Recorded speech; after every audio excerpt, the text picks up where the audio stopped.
invited for this press briefing basically to inform a happy news as far as the Goa University is concerned.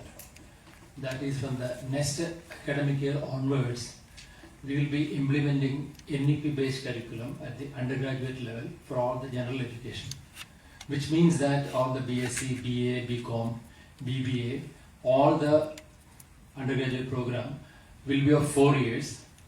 4 years means they will be getting honors degree. And if I further say about this, lot of flexibility has been incorporated in this. That means there are mechanisms wherein if a student leaves due to any reason, leaves after 1 year, he or she will be getting a certificate, and then if he or she leaves after 2 years, then diploma. After 3 years means degree, and 4 year means the honors degree.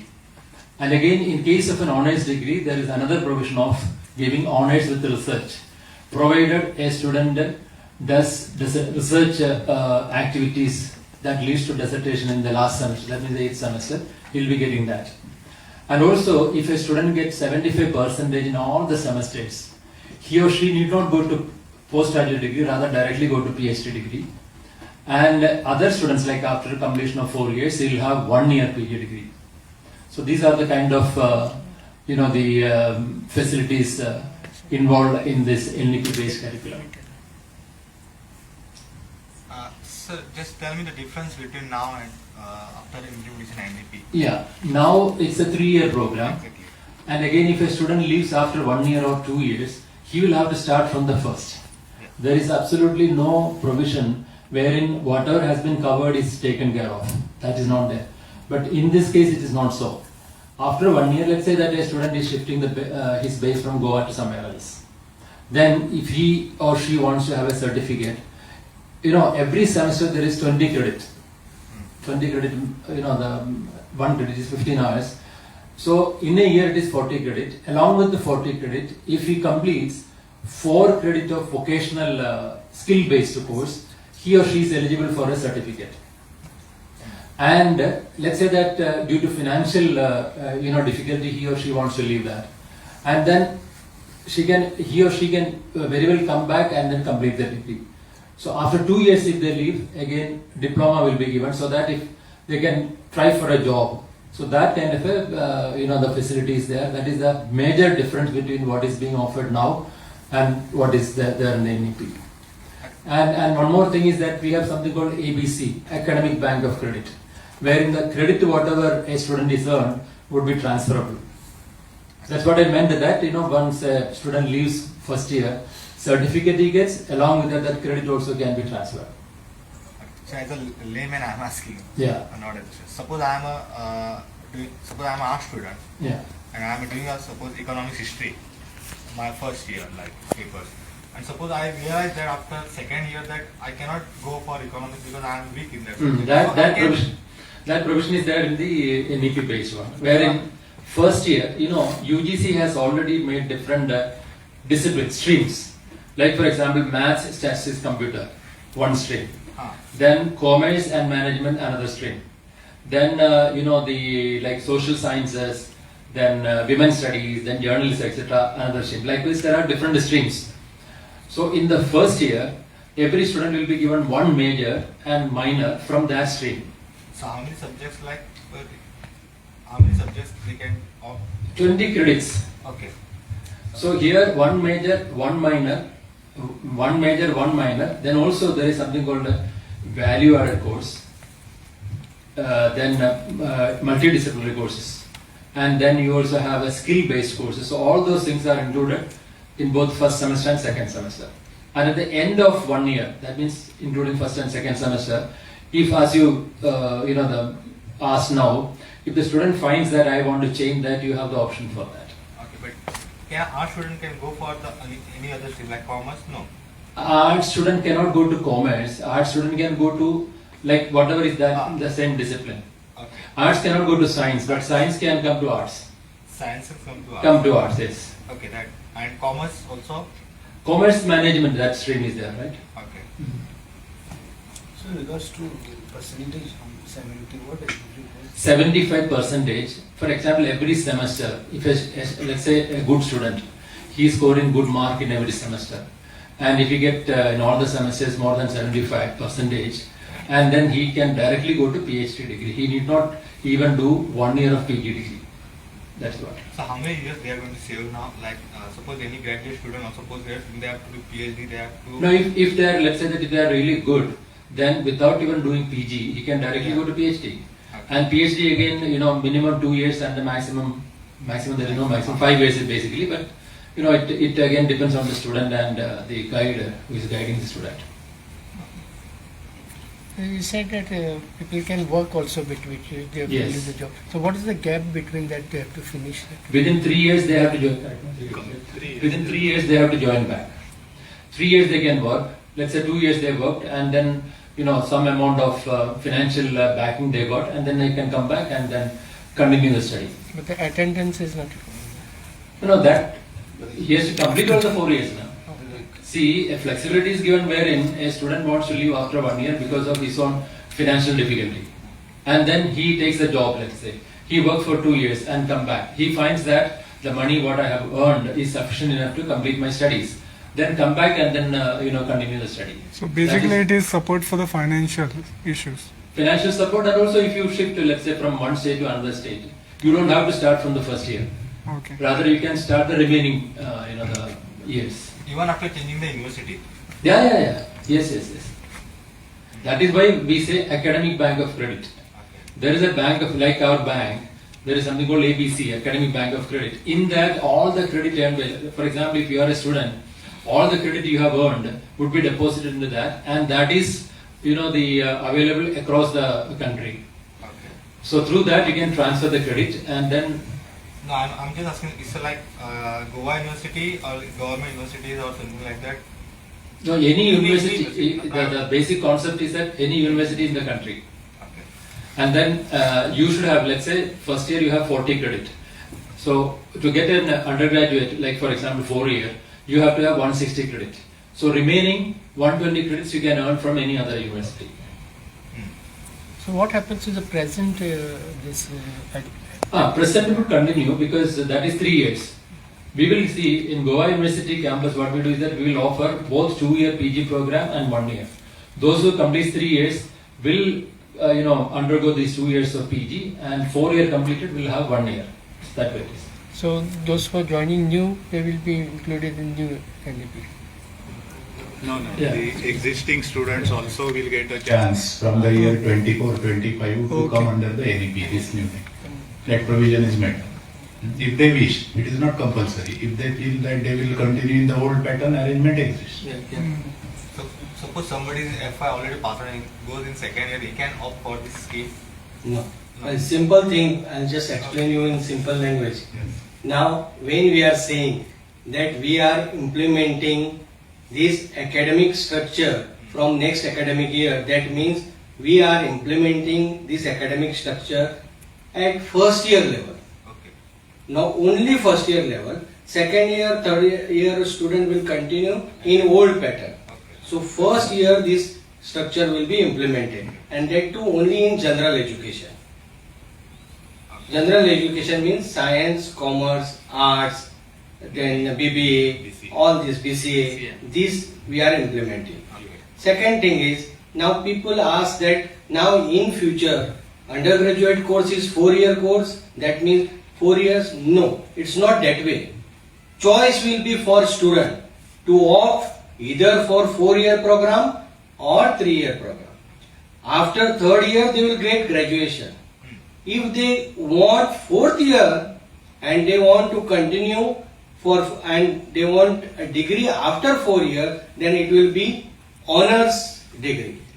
And if they want research degree, then they should have got 75% in first year, second year, third year. Then they can opt for honors research. If any student is completing his 4th year with honors research, then he can directly apply for PhD program. 3-year graduate student can apply for 2 years master degree program as it is right now. And those students who will complete 4 years, they can opt for 1 year degree program. 1 year master's degree program. So this system is this way.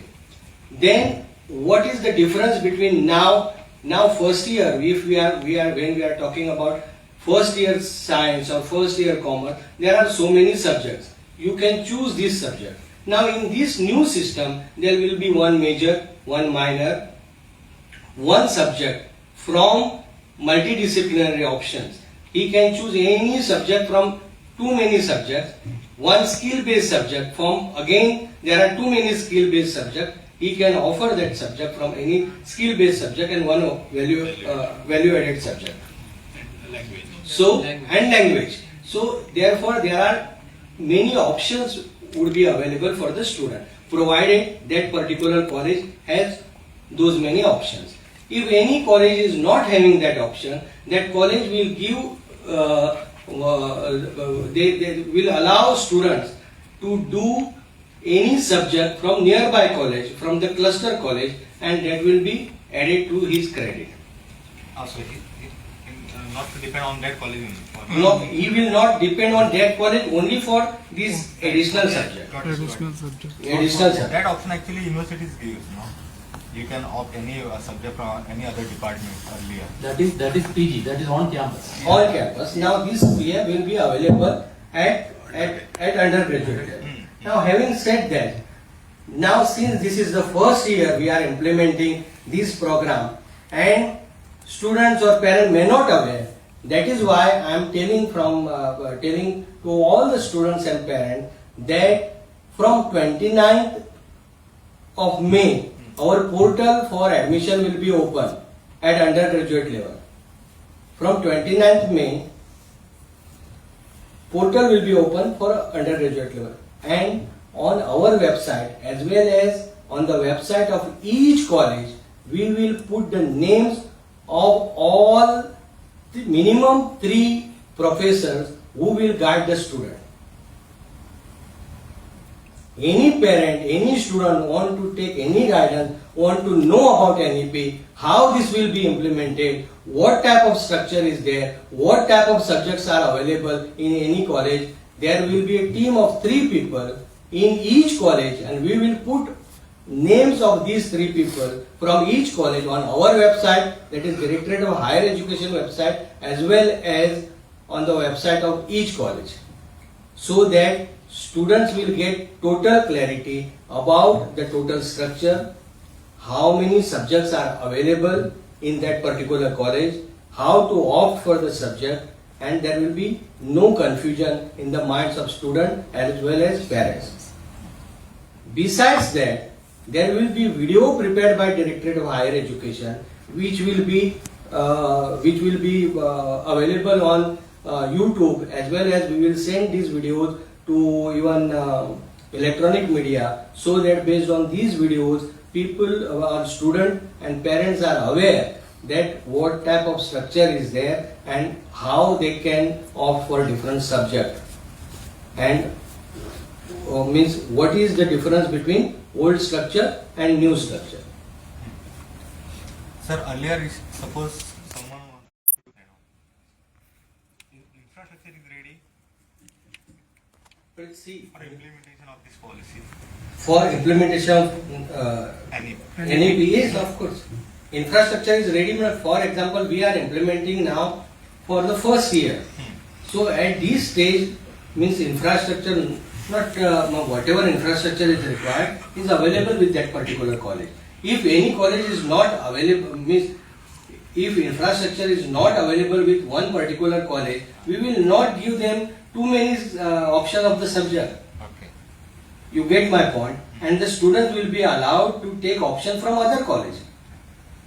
If suppose now, if any college is there is no means there is shortage of classroom, so that college will be allowed only with few subjects. Few options will be available with that particular college. That we have already worked according to college infrastructure available with the college.